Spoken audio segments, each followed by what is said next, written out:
Hey folks, today we're going to be going over Tinto Flavor 3. This is Pavia giving us a rough overview of the flavor content that Novgorod is going to have at the start of the game.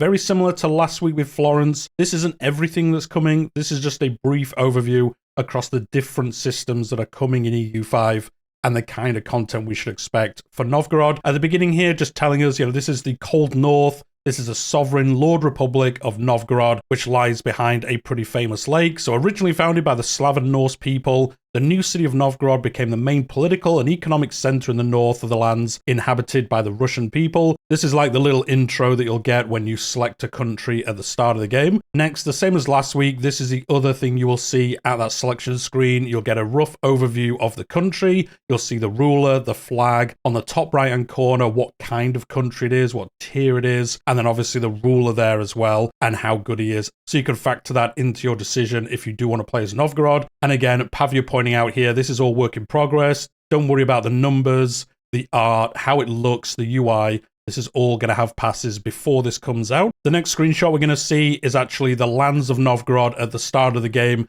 as it currently stands. Again, this could change before launch, but you can see the lands that they own directly. And next is going to go into the lands that are like diplomatically linked to them. He does say immediately here, yes, there's only two colors, and that is going to get confusing because two of the countries here are direct vassals and the others are population-based tributaries. They also have a personal union with Muscovy and some other countries. So at the moment, there's only two shades of green, but he does point out here before launch that will change. So at a glance, you can see it a lot more easily because as you can see at the moment, it isn't really obvious which ones are vassals, which ones are personal unions, which ones are tributes. They'll all have a different color. I imagine maybe even just different shades of green if your main country color is green, but I would kind of like it to be different, like maybe red, yellow, and some other color. I don't know. Let me know what you think in the comments down below, but definitely need it to be a lot more. As you look at it, you can see the difference and which ones they are at a glance. And then also there is this screenshot here of how it will look in the UI, the list of the countries that are linked to your country, and you can see the different kinds there, the ones that are personal unions and the ones that are tributaries, and the 6 more as well. So yes, Novgorod starting with a lot of diplomatic ties to other countries at the start of the game. And then next is going to go into the content for Novgorod itself. So the first thing is the country's government type, which is a republic. And as Novgorod's main culture belongs to the Russian culture group, there are 2 things that will be unlocked as special content for them. The first is the major government reform,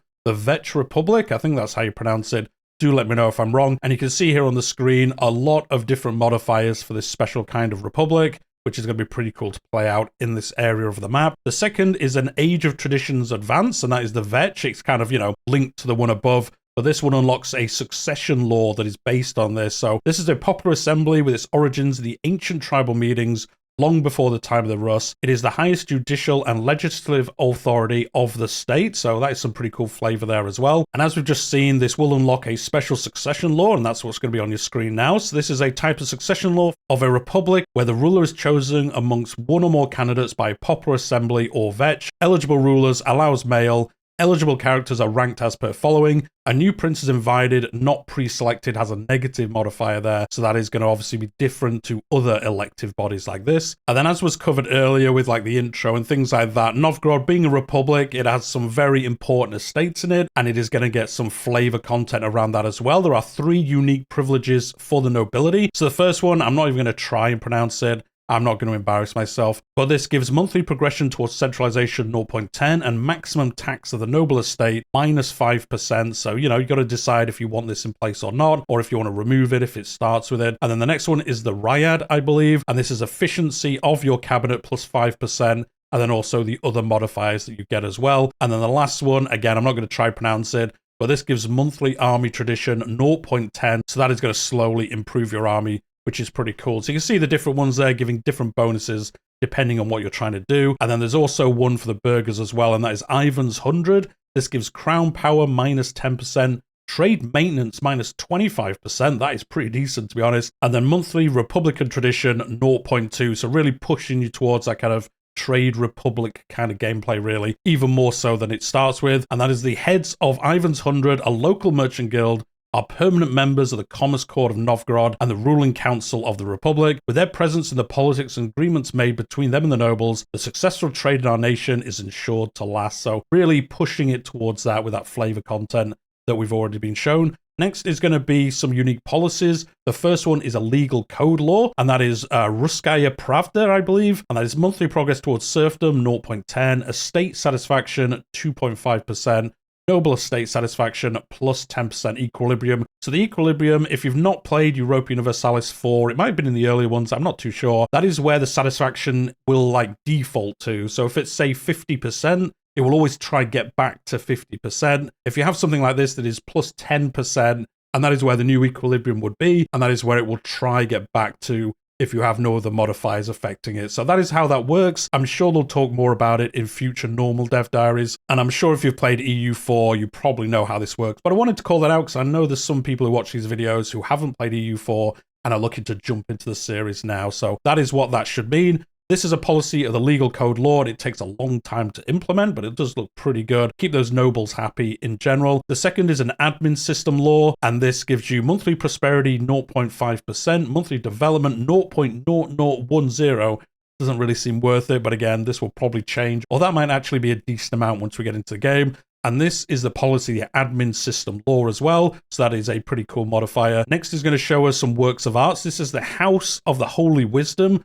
Art quality, very good. It is a monument. It was created this year, and the origin is Novgorod. And then there's also going to be some unique art based on Orthodox and Miphosite countries. I believe that's how it's pronounced. And this is going to be the icon style art. So this is unique to those religions, and it's going to have icon. It is created in 1130, origin Novgorod. And that, again, is some pretty cool flavor there. It could just have been a normal one, but they brought in this special class. It kind of fits, obviously, this kind of religion as well. Speaking of Orthodoxy, there are some Orthodox things that they're just going to tease here. It looks like we're going to get a future Tinto talk about Orthodox and like all the additional content this unlocks. You can see there on the screen, there's special law, but there's no other information about it. Just a little teaser here by Pavia, and we'll find out more in the future.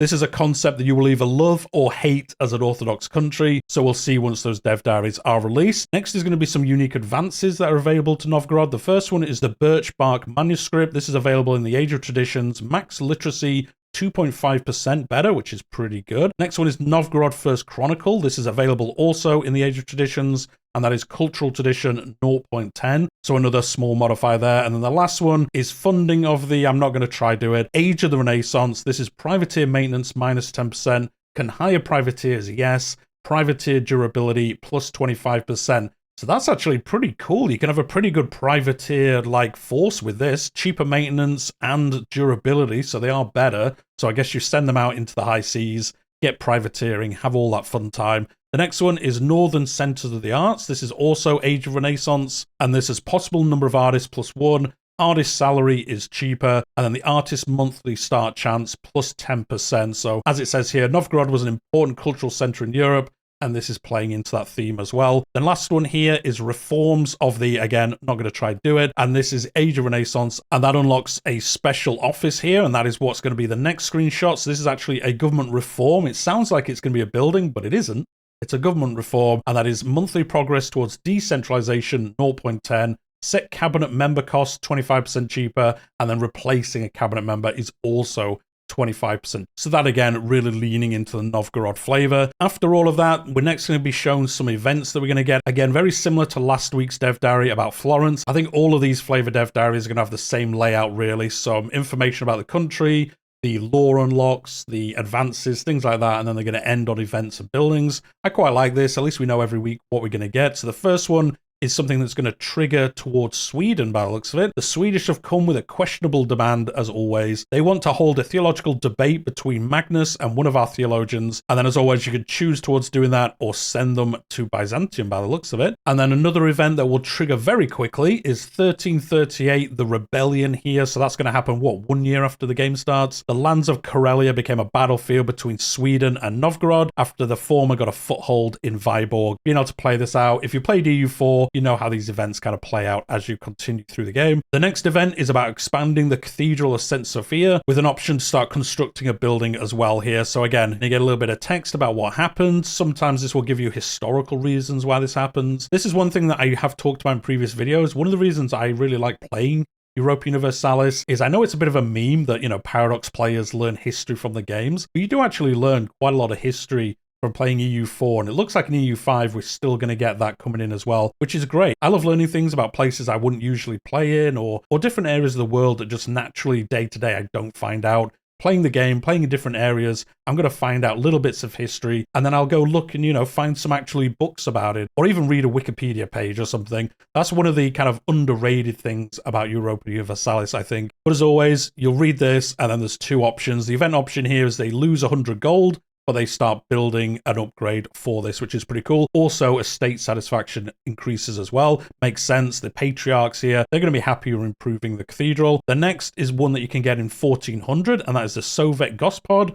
Again, probably butchering it here, and this is all about Novgorod and some other events that happened around this. So we will remove the Vetch Republic government reform. You'll unlock these two government reforms, and then the satisfaction here is changing as well. So this is where some differences were starting to take effect in this area of the world, and kind of playing those out if you want to, or you can try not have this happen as well. And then as part of that decision, if you do go down that road, there is a government reform here, and you can see the noble estate satisfaction plus 20%, noble's power 20% better, stability decay 0.10, and efficiency of our cabinet 15% better as well. So this is the Council of Lords, which would replace the previous kind of government that you had before. And unlike the Vetch system, the Soviet Gospod is set to give more power to the nobility, and the influence of the burghers and commoners is negligible in this system. So, you know, you can decide if you want to do this, do you want to stay under the old system. I'm sure there's some other stuff that will happen as well, but that is another decision you can make as Novgorod. And that is, guys, the end of the Dev Diary this week. It looks like after Florence, these are going to be a little bit quicker each week, as Pavia doesn't have to give us as much information about, you know, this is a certain kind of unlock, things like that. They're following a similar setup each week, as I said earlier, so these videos aren't going to be too long, but do hit that like button if you have enjoyed it. I'm going to be covering these every week so we can go through the flavor, just a rough overview, and then in the comments down below, we can talk about what's in here. Next week, though, is going to be a fantastic one. We're getting a look at Mali and the lands of Mansa Musa, so I imagine there's going to be some crazy stuff coming with that realm as well, so we'll see what he talks about next week. But with that, that is going to be the end of the video. On Wednesday next week, we're going to get more information about personal unions and things like that. So that's going to be interesting to hear from Johan about all of that. But anyway, we'll leave it there for today. Hit that subscribe if you've enjoyed it. Plenty more content around this game coming up to official announcement, launch and beyond. But I'll leave the video there for today, and I'll see you in the next one.